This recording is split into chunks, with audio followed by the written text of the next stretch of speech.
The Prime Minister has spent another day pushing his government's innovation agenda, spending the morning here at Qantas headquarters in Sydney and learning all about the technological advancements that the airline is trying to roll out across its national and international fleets. Now, for a man who is often struggling to contain his excitement when he comes across the latest technology, the latest gadgets, he was very forthcoming with his praise for the company.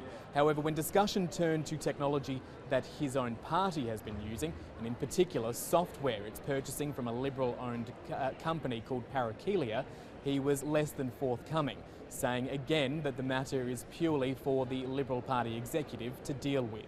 The Federal Director, Mr Nutt, has said that he will, of course, the Liberal Party will, of course, provide full transparency and cooperation with the government and finance, whoever seeks to AEC, whoever seeks to investigate it. But it is very much an entity that is managed by the party organisation, not by the government, not by Scott or myself. The opposition has written to the Auditor-General asking them to investigate whether or not the taxpayer funds are being funnelled from Parakelia into the Liberal Party itself.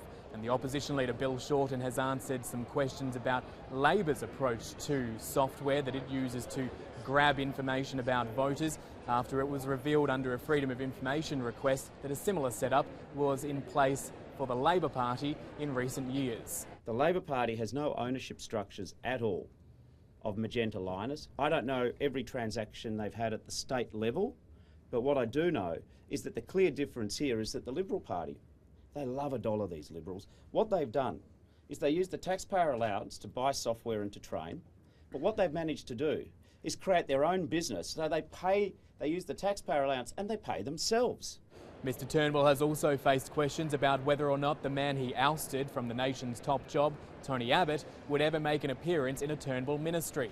He brushed off those questions too, saying that the ministry he is taking to the election is the ministry that would govern the country if the coalition is re-elected on the 2nd of July.